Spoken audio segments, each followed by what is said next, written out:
Hi, I'm Jamie, and I'm excited to paint some watercolor pride cacti with you. And this is the list of materials which I'll have available in a PDF. But let's just get started. And so I'm taking my sap green and painting the shape. And it helps to have a big brush. I'm using actually a size 10. This is from the Pigeon Letters. And I've dipped into the water to lighten the color so you'll get a nice change in value. And now I'm painting another shape, again dipping in the water to lighten the color and letting the colors blend. And sometimes I just like to splatter to kind of get the nerves out because I'll feel like I'm getting too tight, and so yeah, that helps. There's just a value sketch I put up on the left hand corner just to show me where I should put darker pigment, because we're imagining that the light source is coming from the right side.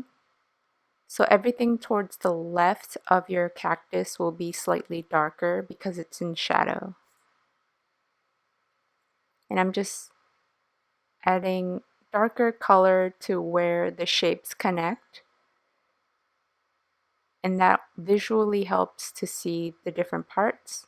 And then you could see that I had lifted some highlight from the top um, oval shapes. And then while it's still wet, adding in a little bit more color.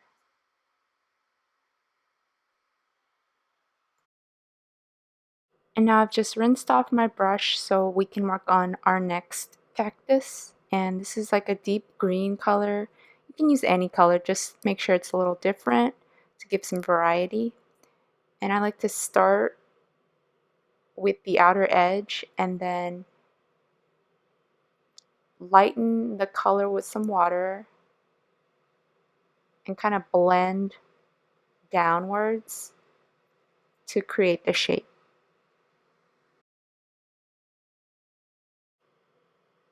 And then painting the arm with whatever color was left on my brush, working on the right side, keeping in mind that again the light source is coming from the right side, so everything towards the left we're going to make slightly darker by adding stronger pigment. And you can continue to modify the shape as long as it's still wet. And now I'm just dropping in some blue to darken the edges and define some of the sides. And if you're looking to add contrast, this is a great time to do it. Just putting in those darks makes a lot of difference and really gives form to whatever you're painting. But again, it's really up to you and your preference, just how much you want in terms of darks and lights. So we're gonna let that sit and dry and work on the pot. So I'm taking an ochre color and outlining the top lip portion, and then with some water I'm gonna blend out to complete the shape of the pot. And then I'm just grabbing just paint and dropping it in the corner to define the edge of the pot. And I'm really making sure that the right side is lighter because of the light source, but also because we're going to put the rainbow there, so it'll be easier to layer and have the colors show through. So I did the same thing on the right side, but a little bit more fainter, because although the shadow should be on the left side, I don't want to cover up the area so that our rainbow can be nice and bright.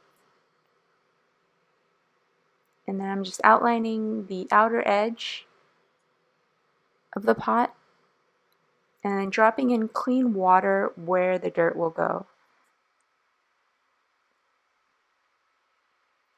And it's just fun to drop in color. I mean, you could just also paint the dirt in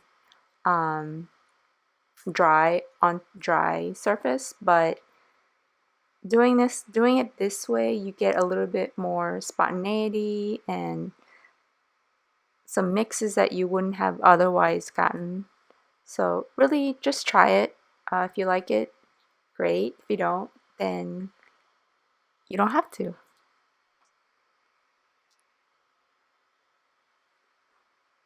Okay, and just try not to touch too much into the cactus, but if it bleeds, that's totally okay.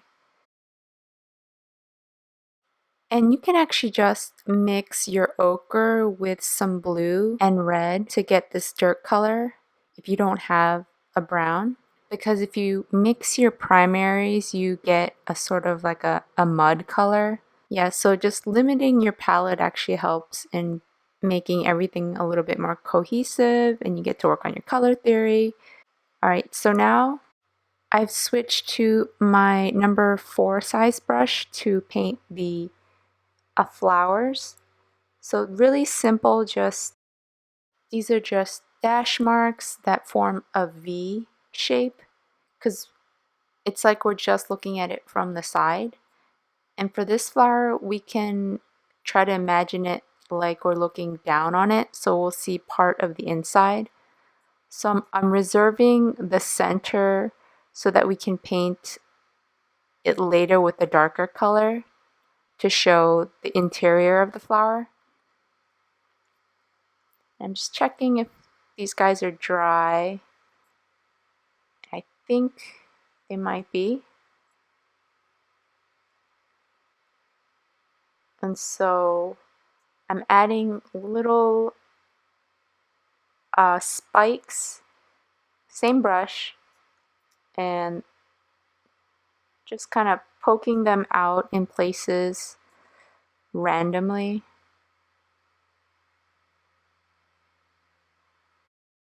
You don't want too much water on your brush so that the spikes are clear and defined.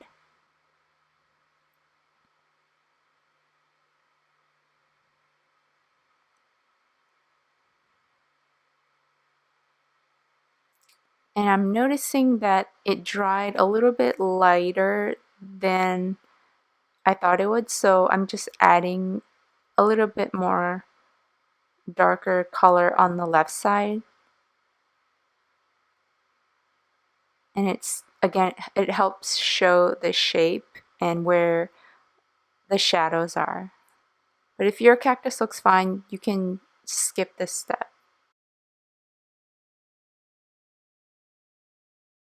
And I decided that this guy also needed a little bit more shadow. So I've added it there, and with a clean brush, I'm just trying to blend and make everything smooth. And now we get to do the fun part, the rainbow. So I'm making sure I clean off my brush completely, and I'm grabbing my red, and we're just gonna paint an arc. And yes, I do apologize. My head got in the way. And so I'm trying to just do it in one stroke and then continuing it on the other side. And by holding your brush flat, pressing it onto the paper, you can get a wider strip. And then I'm just continuing with the next color and sometimes just allowing the two to slightly touch so that there's a nice blend. Now I'm grabbing my yellow and we're just gonna keep going down. Good old Roy G. Biv.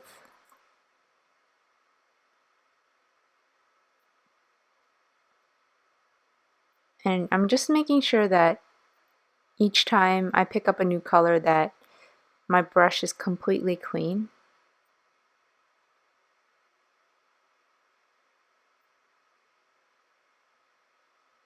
And I like how the yellow and green are mixing. That's kind of nice. And then I'm just doing the blue. And since I have only a little bit room left, I'm just doing the violet. Alright, now we can work on the shadow. And I'm just taking my blue and I added a little bit of purple to it. And with clean water, I'm blending the edges so it kind of feathers out.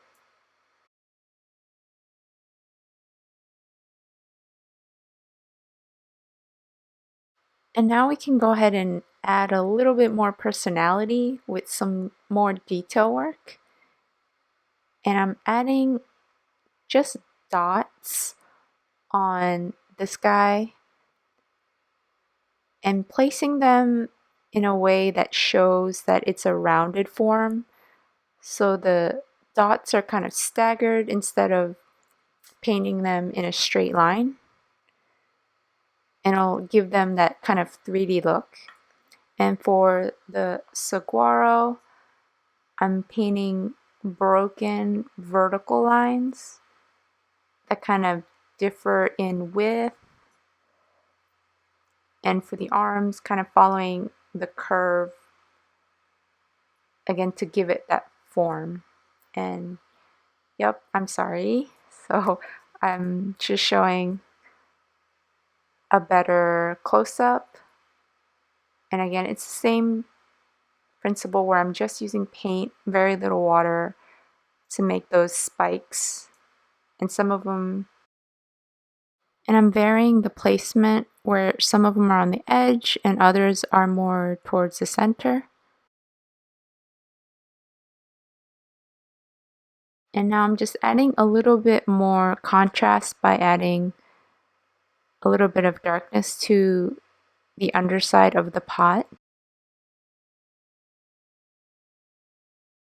And depending on how the pot's dried, you can also add a faint outline on one of the sides to kind of show the edge.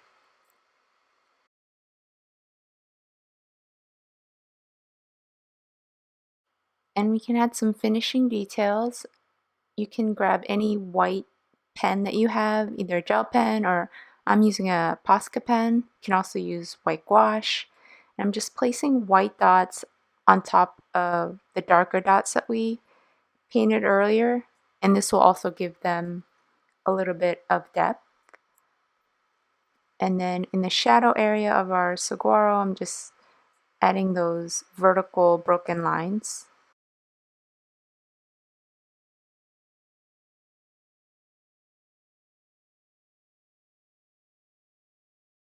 And then just like random white highlights wherever I think it needs it.